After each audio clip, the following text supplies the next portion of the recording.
Le crowdfunding ou le financement participatif ou le sociofinancement, comme disent les Québécois, c'est tout simplement le fait de réaliser un projet, financer un projet avec sa communauté et avec le grand public.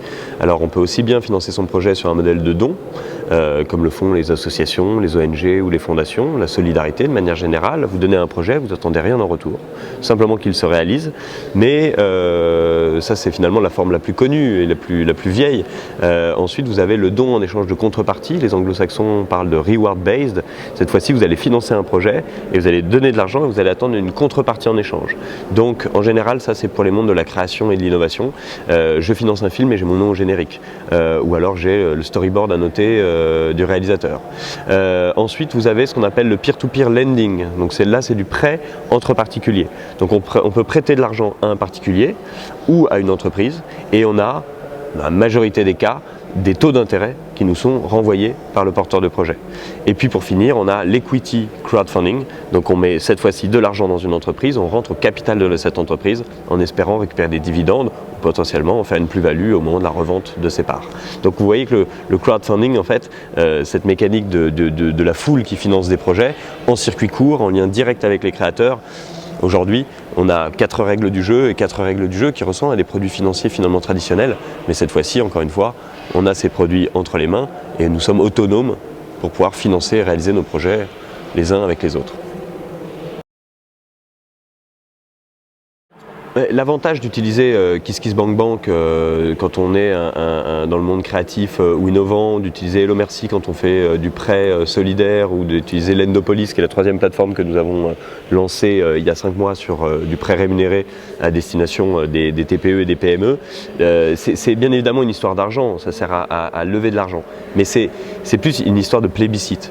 C'est-à-dire que c'est une communauté qui dit « je veux voir ce projet exister et je veux en faire partie ». Donc les vertus du crowdfunding, bien évidemment, c'est de lever de l'argent, de gagner en autonomie, d'avoir un nouveau champ des possibles qui permet de se financer plus facilement, mais c'est aussi de réussir à commencer une aventure en étant seul et en finissant en étant 100, 200, 300, 400, 500, 10 000. Donc une bonne campagne, c'est une campagne qui lève de l'argent, qui fédère des gens, qui teste un produit ou qui teste un projet et qui finit tellement entouré qu'il n'y a pas de raison que ça ne marche pas derrière, quoi.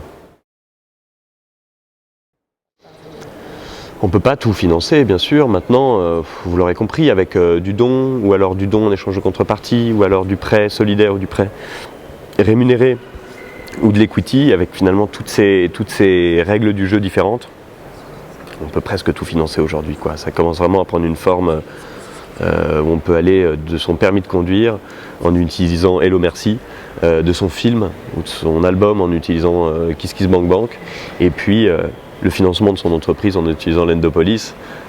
Bon, on a à peu près tout. Après, il faut que ce soit du bon sens, il faut que les projets tiennent la route et qu'ils aient quelque chose d'assez fort pour mobiliser une communauté. Alors, nous, notre modèle économique, en fait, comme je disais tout à l'heure, on est sur la règle du tout ou rien. C'est-à-dire qu'il faut atteindre un objectif dans une durée précise. À partir du moment où vous atteignez votre objectif, il faut que vous le dépassez dans cette durée. À l'issue de la campagne, on vous transfère l'argent et on garde une commission qui est une commission de 8%. 8% TTC, et en fait c'est 5% pour KissKissBankBank, et après c'est 3% de monétique. Donc on vous impacte tous les flux financiers de la campagne.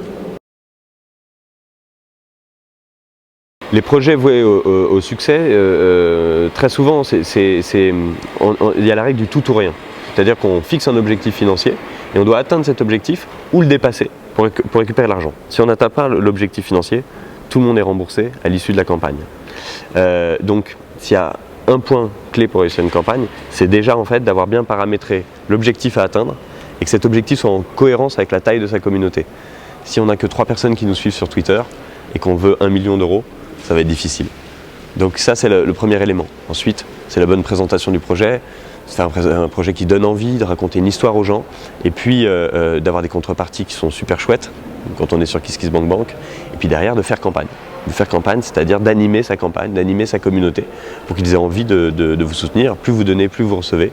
Donc il faut être généreux en contenu et raconter le mieux du monde son histoire. Et puis en général, les gens ils vous suivent et vous trouvez les gens qui vous suivront naturellement en fait.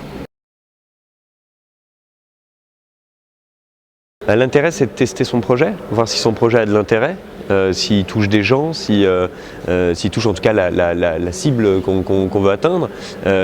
Ensuite, l'intérêt, c'est toujours la même chose, c'est quand on entreprend, quand on fait quelque chose, on est toujours un peu seul. Là, tout d'un coup, on finit sa campagne et on est à 100, on est à 200, on est à 5000, on est à 10 000. Ça donne de la force en fait, ça donne de la force et comme plus qu'une histoire d'argent, c'est une histoire de plébiscite et une histoire de gens qui disent je veux voir ce projet exister, tout d'un coup tu es dans un rapport presque militant quoi. Ça fait une foule qui veut, avec un entrepreneur, réussir à faire quelque chose. Donc c'est du self-empowerment, parce que tu te réalises toi-même, et en même temps tu te réalises toi-même avec l'aide de tous. Des risques, il y a le risque de ne pas être à la hauteur de ses promesses. Mais ça c'est plus qu'un risque en fait, c'est un nouveau droit, enfin un nouvel accès à des fonds et puis c'est des nouveaux devoirs, quoi. C'est une nouvelle manière de monter un projet. On doit communiquer auprès de sa communauté, si on a du retard on doit le dire. Donc c'est plus qu'un risque en fait, il faut juste avoir conscience qu'on fédère une communauté et qu'il faut être au rendez-vous de l'espérance de cette communauté. Donc si on est en retard dans un projet, ça arrive, hein, les projets qui sont en retard c'est comme les trains, mais il faut savoir l'expliquer, il faut savoir le dire aux gens. Si on a du retard pour envoyer les contreparties, il faut pouvoir le dire aux gens. Donc bien communiquer, ne jamais se cacher derrière son petit doigt et chercher à être toujours en cohésion avec sa communauté et il n'y aura pas de risque et ça fonctionnera. Mais un projet qui a pu se mettre en place, qui a envoyé ses contreparties à temps ou même si c'était en retard, qui a prévenu, la communauté a bien vécu l'expérience et du coup ça permet de revenir derrière et de refaire une campagne pour un autre projet à un autre moment. Donc il n'y a pas vraiment de risque mais en tout cas il faut considérer que c'est quelque chose de sérieux et qu'il faut le faire avec sérieux en tout cas.